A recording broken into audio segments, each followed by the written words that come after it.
Hello and welcome to the Wiring Hub. It's so good to have you with us. Today what we're going to be doing is we're going to be replacing a 3-pin side entry plug on Appliance from overseas. Now this appliance fitted with a plug style that's common in the United States. It's rated at 230 volts, so it's okay for the New Zealand voltage standard. And what we're going to be doing is we're going to be replacing this plug end on it to a New Zealand style. After that, we're going to be doing some testing on it to make sure it all runs properly and it's all tested and it's nice and safe. So let's get started.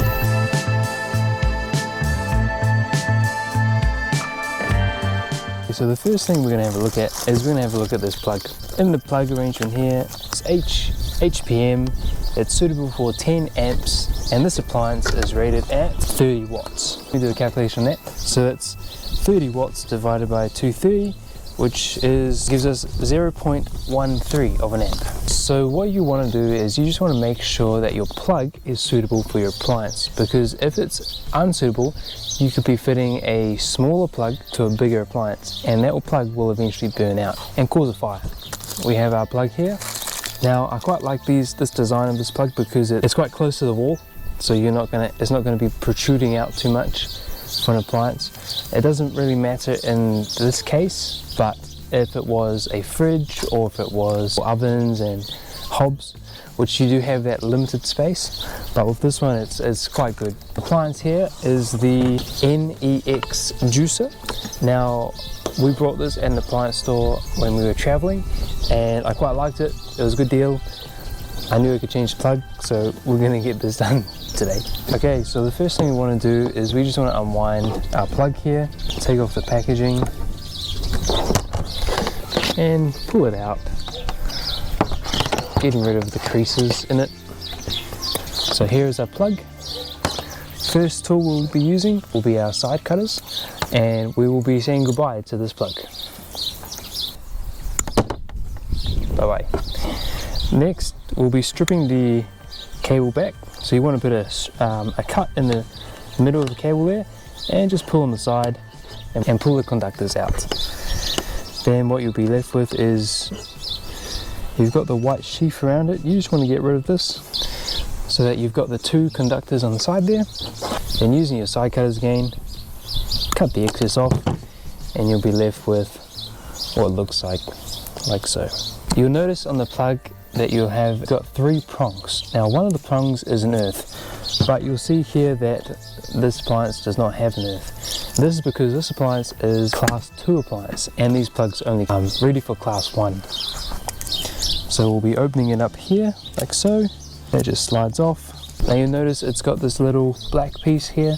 This is for the cable strain, because you don't want your terminations to pull out when there's a bit of strain on the cable. Here's our plug. Here's what it looks like on the underside. You've got the green here for your earth, which we don't have in this case.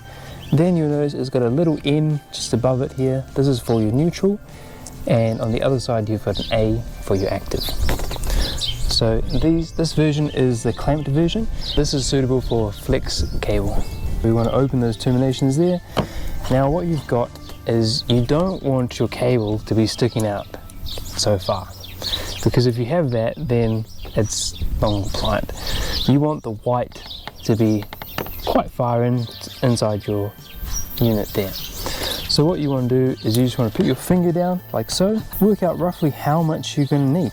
Bend your neutral up above there and then work out roughly how much it is and then give it a snip. Same with the active.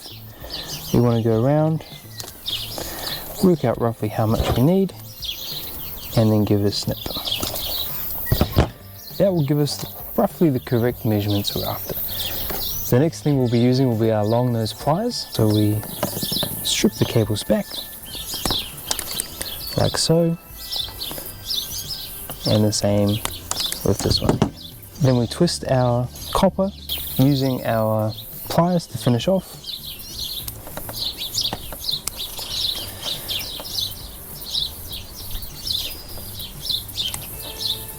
We cut the end of it and then we bend it over itself.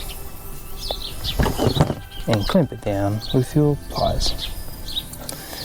Same with this one,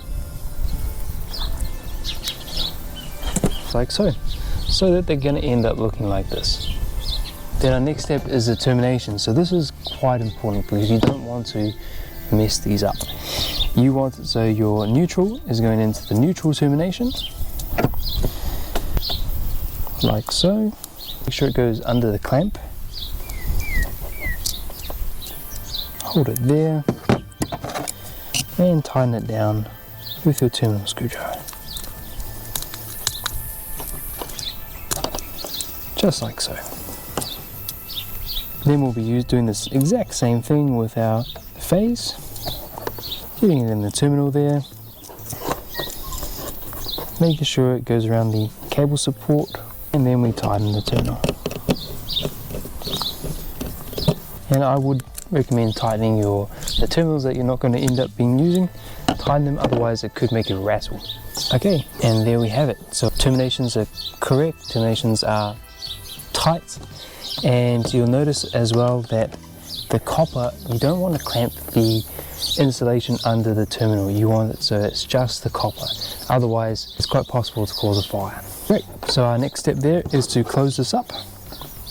So we put the lid back on, clip it together, make sure that it's clamped in there tight, and then tighten the last screw. There we have it. The plug has been changed, we're ready to go, we're ready to do the testing now, make sure it all works properly and it's safe to use.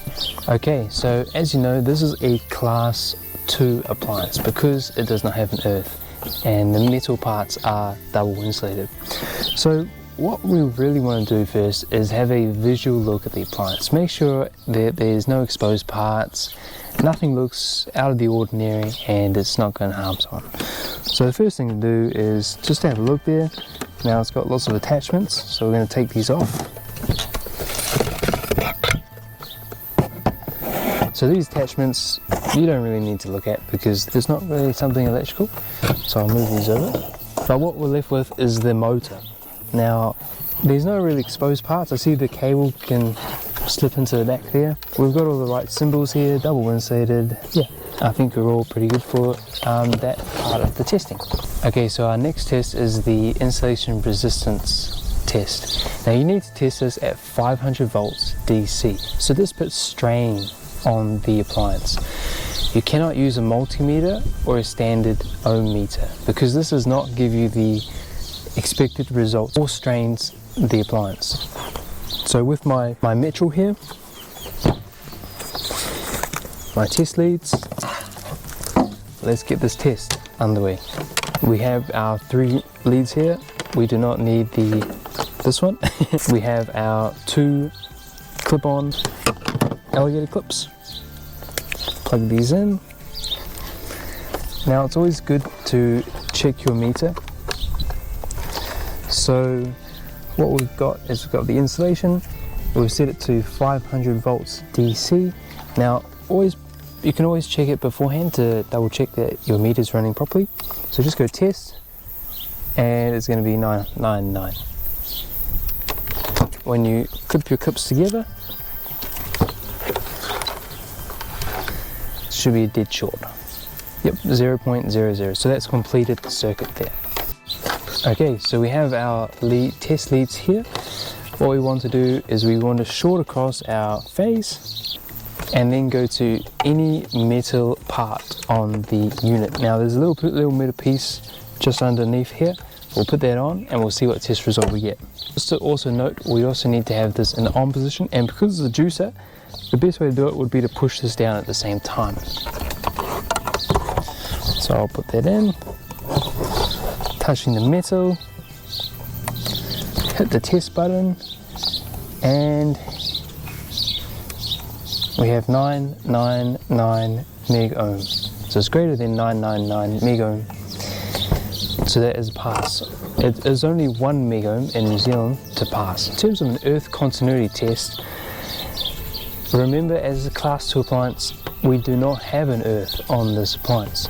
So there is no way we can perform an earth continuity test. But I'm quite happy to say that this unit is quite safe to plug in to 230 volt power. So let's go plug this in, see if it works, and we'll be away.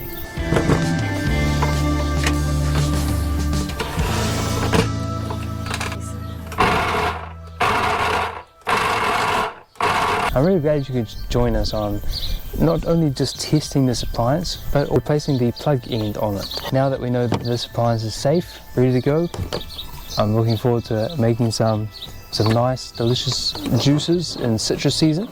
So we're looking forward to that. It was great to have you join us today in this video in the Wiring Hub. We look forward to seeing you next time. Please do not forget to subscribe to our channel, like the video, and if you want to see any video in particular, just let us know in the comments below. We're always open to suggestions. Thanks again, and we look forward to seeing you next time. Bye bye.